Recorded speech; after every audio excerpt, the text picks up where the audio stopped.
Kita mungkin cepat aja. Oke, fungsional anatomi dari pituitari dan fisiologi growth hormone ya. Nah, ini ya struktur, tapi ini dari lateral sebelah kanan ya kalau kayak gini nih ya. Ini yang di atas ini hipotalamus, ini ada pituitary gland atau hipofisis. Ada anterior, ada posterior. Dia berada di cekungan yang namanya sela tursika ya. Nah, di sini ada posterior pituitary yang kita sebut nama lainnya adalah neurohipofisis. Ada yang anterior yang kita sebut dengan adenohipofisis. Kenapa? Karena dia lebih banyak memproduksi hormon dan dia ada sirkulasi portalnya ya. Di sini gambaran skematisnya ya. Yang di apa jenenge pituitari posterior ini lebih dominan ke syaraf ya. Jadi eh, perintah-perintah produksi hormonnya itu nanti melewati berjalan pelan-pelan melewati syaraf sampai menuju ke posterior pituitari, tidak melalui pembuluh darah. Beda dengan pituitari anterior yang memiliki hypophyseal portal system. Jadi nanti hormon-hormon yang dihasilkan oleh hipotalamus akan diproduksi masuk ke portal dan nyampe ke sel-sel islet-islet yang ada di anterior pituitari. Tirotrop, gonadotrop, ya, kortikotrop, somatotrop, laktotrop, ya itu nanti terstimulasi melalui hormon-hormon yang masuk aliran darah melalui portal sistem itu tadi. Saya nggak jelasin fisiologi terlalu banyak. Ya, diingat kalau hipotalamus posterior itu ada hormon ADH, ada oksitosin. Kalau yang kok hipotalamus hipofisis maaf. Hipofisis posterior itu ada oksitosin sama ADH. Kalau yang hipofisis anterior itu ada banyak ya. Ada 5 islet yang sudah tak sebutkan semuanya tadi nanti akan menghasilkan FSHLH, ACTH, TSH, growth hormone ya, prolaktin dan sebagian menghasilkan juga tambahan ini hormon anti nyeri ini ya, endorfin atau yang merilekskan tubuh. Ini normal range-nya ya ACTH, nggak usah dihafal sih karena mesti dikasih nilai normal. Ini disorder of pituitary gland. Ada hyperactivity, ada hypoactivity ya. Kalau yang anterior pituitary hyperactivity ada kelainan berupa seperti gigantism, acromegaly gigantism, Cushing's disease. Ya, ada Cushing syndrome juga tapi nggak berhubungan dengan pituitary ya. Hypoactivity ada dwarfism, acromicria, Simmons disease ya. Pituitary posteriornya ada SIADH, yang hypoactivity, diabetes insipidus ya. Dan anterior posterior pituitary ada juga kasus yang sangat jarang hypoactivity disebut dengan distrofia adiposogenitalis. Ini yang gigantism dulu ya. Pituitary disorder itu punya banyak hormon. Nah, kalau kasusnya pasienmu gigantism berarti hubungannya dengan hormon pertumbuhan atau growth hormone ya. Pituitary disorder karena hiperaktivitas atau kelebihan dari growth hormone yang disebut juga growth hormone itu tadi namanya somatotropin ya, ditandai dengan pertumbuhan yang berlebihan dari badan ya, di mana rata tingginya bisa mencapai 7 sampai 8 feet. 7 sampai 8 feet itu adalah 2,1 meter sampai 2,4 meter ya. Karena 1 feet itu kan 0,3 ya. Nah, perlu diingat gigantisme itu terjadi pada masa kanak-kanak dan pada pokoknya pada remaja gitu-gitu yang epiphyseal plate-nya itu belum menutup ya. Penyebabnya hypersecretion of growth hormone in childhood or in pre-adult ya. Bisa juga ini ya penyebabnya karena ada benjolan, biasanya karena tumor of acidophilic cell ya dari anterior pituitary ya. Jadi dia memproduksi growth hormone sangat banyak sekali. Akhirnya lempeng pertumbuhan yang belum tertutup tadi, kalau yang udah tertutup ini nanti arahnya ke akromegali ya, yang kasusnya orang dewasa. Nah, yang belum tertutup masih ada epiphyseal plate-nya, belum jadi epiphyseal line kayak gini. Itu kalau ada kelebihan hormon, nanti dia akan menyebabkan kasus gigantisme tinggi, gede, ya. Anak, apa namanya, pertumbuhannya tidak seperti anak sebayanya ya. Kalau somatostatin tadi ya, apa namanya? Oh, aku somatotropin. Kalau hipersomatotropin pada pasien yang epifisialnya sudah nutup, ya, dia nanti akan menyebabkan yang namanya akromegali ya. Jadi pada orang yang sudah dewasa, hormonnya berlebihan, jadi menyebabkan rahangnya membesar, melebar, ya, tangannya tebel-tebel, gede-gede gitu ya, itu pada orang dewasa. Kalau ini kita yang masih ke gigantisme ya. Sign simptomnya ya, huge stature ya, tinggi sekali, 7 sampai 8 feet height, sering mengalami sakit kepala karena tumornya di pituitari, very large hand and feet, tangan sama kakinya sangat besar sekali. Ya memang besar, bukan karena menebal ya, tapi memang besar-besar ya. Thick toes fingers ya, jadi jari-jari tangan dan kakinya itu tebel-tebel ya. A prominent jaw and forehead ya, rahangnya itu tampak membesar prominent gitu ya, sama dahinya melebar. Bentuk wajahnya jadi aneh kayak coarse facial features ya, nggak smooth gitu wajahnya ya. Dan sering mengalami kelemahan, insomnia dan kelainan tidur yang lain. Nah, ini ya. Sering mengalami visual disturbance karena penekanan pada kiasma optikum dan gigantism ends in hypopituitarism. Ya, hati-hati, gigantisme itu nanti bisa berakhir menjadi suatu penurunan hormon pituitari ya, burning of cells anterior pituitarinya jadi rusak-rusak gitu ya.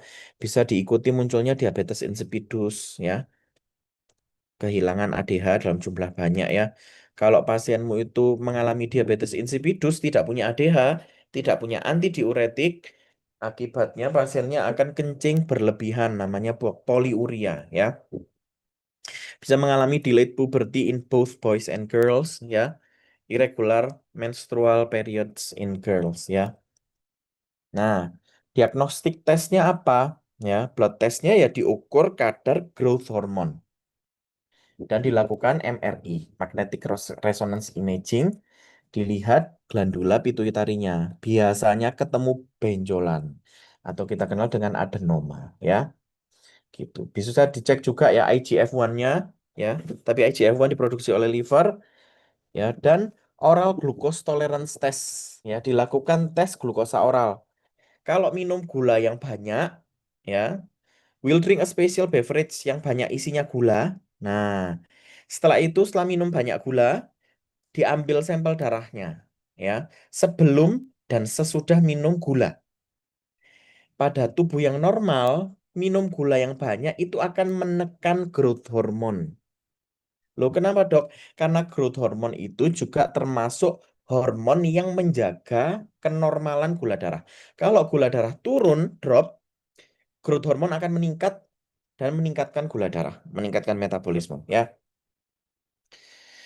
Jadi kalau misalnya dia dikasih gula dalam jumlah banyak, menelan gula jumlahnya banyak, growth hormone akan turun normalnya. Tapi pada kasus gigantism ya, if patient levels remain the same, jika growth hormonnya tetap sama normal atau bahkan tinggi, maka dia memproduksi growth hormone yang terlalu banyak ya. Treatmentnya apa untuk gigantism? Ya, ya di slow, di stop produksi growth hormonnya. Biasanya diberikan somatostatin. Diingat-ingat ya, growth hormone itu somatotropin. Somatotropin itu nama lain dari growth hormone. Diberikan obat somatostatin. Somatostatin seperti octreotide ini analog somatostatin ya. Somatostatin biasanya menyebabkan statis ya, menekan atau menurunkan growth hormonnya. Seperti octreotide ya, atau pakai yang long acting seperti lanreotide. Di Indonesia nggak ada ya, susah ya. Yang akan mereduksi growth hormonnya ya. Dan bisa dilakukan pembedahan hipofisektomi, removing tumor yang terlalu besar tadi. Juga untuk merilis supaya pasiennya nggak terus-terusan gangguan pandangan ya. Biasanya sampai mengalami apa namanya kebutaan pasiennya ya, gitu. Dan bisa dilakukan terapi radiasi ya, to bring growth hormone level to normal juga ya. Kalau seandainya diberikan obat dia nggak berhasil. Ini gambaran kasus apa namanya proses hipofisektomi ya. Removal of tumor pituitary biasanya melalui hidung, endonasal surgery. Jadi dimasukin masukin alat seperti apa namanya spekulum gitu ya, masuk melalui hidung sampai ke area bagian bawahnya basis kranii ya. dinding bawahnya dari sela tursika. Nanti dilubangin, hipofisisnya dikerok. Sekarang yang kasus akromegali ya. Nah, ini pada orang dewasa, epiphyseal plate-nya sudah tertutup, tapi growth hormone meningkat ya. Abnormal growth of hand, feet, face ya, terutamanya itu ya tangan, kaki dan wajah ya, overproduksi dari growth hormone. Ya, ingat karena epiphyseal plate-nya udah tertutup, jadi dia bukan memanjang sembarangan gitu ya tulangnya ya.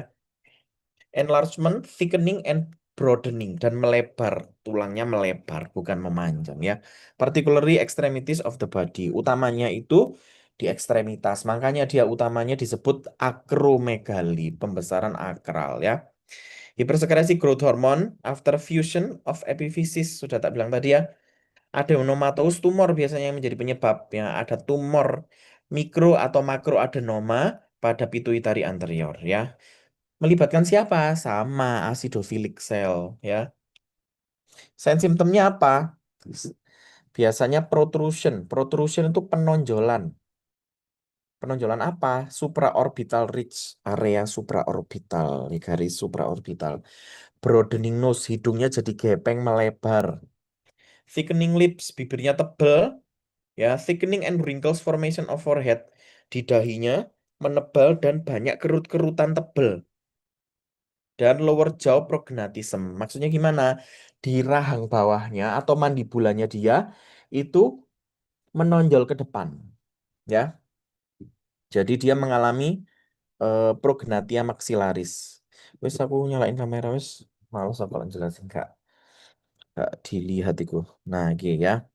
Lower jaw jadi rahangnya maju ke depan ya, membesar ya. Terjadilah prognasia namanya ya. Prognasia mandibularis ya.